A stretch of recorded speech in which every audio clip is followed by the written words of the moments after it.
everybody, MBG here today with the latest talk of the town. This is White Dwarf issue 26, and hey, who would have guessed it? It's Space Wolves, right? And we saw some leaked images of the Stormfang / Storm Wolf new flyer model earlier in the week, and well, I just say I was shocked. I didn't expect that, and you know, in all seriousness, I think it's a great looking model, and I can't wait to get my hands on one of these things because it looks like it's got a couple different variant builds and some really interesting bits in it. So I'm definitely stoked. I hope it's a precursor to a new release for the Space Wolves because we haven't seen any cool models from them in quite some time, much less a new rule set. I think they've had two sets of dedicated rules in the past 15 years, so it's definitely time for a refresh, in my opinion, right, guys? Anyway, so this is the contents of the book. Pretty standard stuff.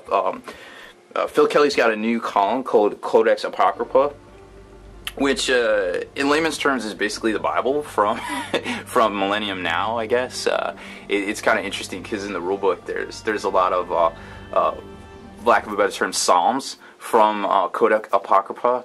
So it's kind of interesting to see how, you know, the far future has kind of merged all the things that we know from now and kind of took them and changed them a bit and different things. It's always neat to pick up on these little bits and pieces, but yeah. So I guess it's the GW Gaming Bible, I guess, for lack of a better term. I don't know, but it's cool. It's a neat read. You know, it's totally worth it. We'd love to see a new column from these guys because it's always good to have a direct.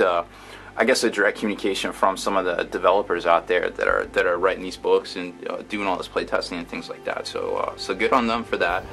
Forge World's got some new releases, of course. The Amphibian Project 4 is coming out / is out already. I haven't checked this week, but hopefully it's out soon because I definitely want to pick that one up.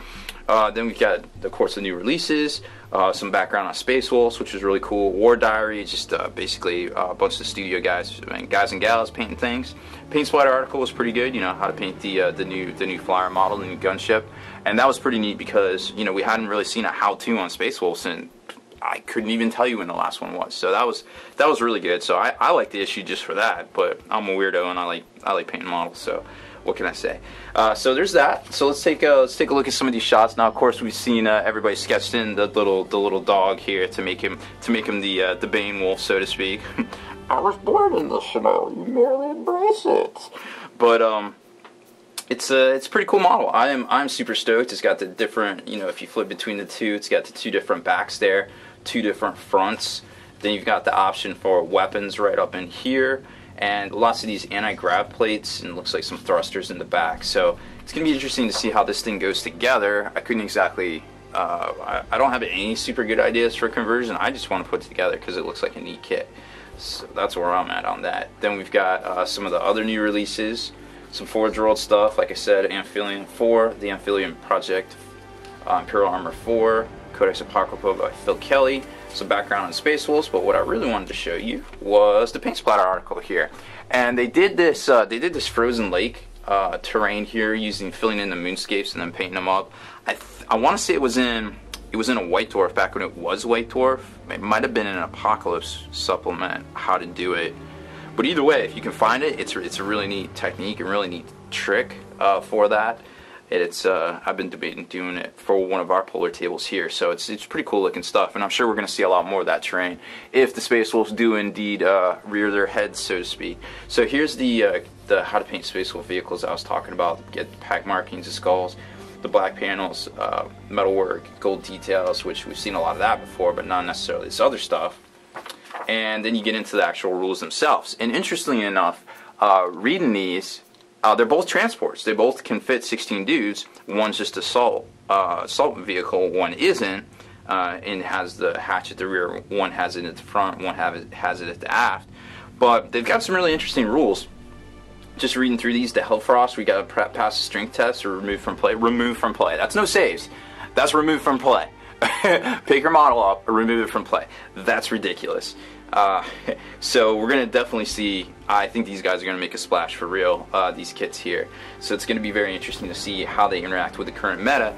But then again, we're not even going to know really what the current meta is because, you know, we might see a new release from Space Wolves in the next couple weeks. So that's pretty exciting stuff. I'm just going to keep going forward with my projects, and if some things change, I guess, right?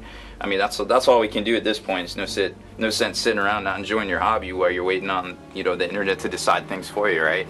You got to make it your hobby, and you got to be happy with it. Otherwise, it's kind of not worth doing, in my opinion. Right? So here's the Stormfang, the actual gunship. Like I said, it does have a transport capacity, not quite as much as the other one, but hey, something's better than nothing. I mean, the Achilles still holds, dudes. So, and it's a land raider, and it's basically a gun platform, for lack of a better term. So I'm super stoked for this model. I definitely want to get some games in with it just to see how it works. But you know, I think it's affordable. Points wise, it's affordable. It's on par with a Storm Raven, slightly under a Land Raider.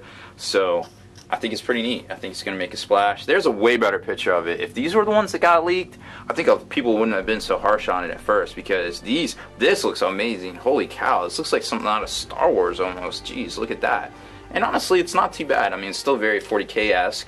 It's got the you know, the Storm Talon got with a Cestus Assault Ram and made babies. This is the baby it would make. So I'm super happy with the design personally.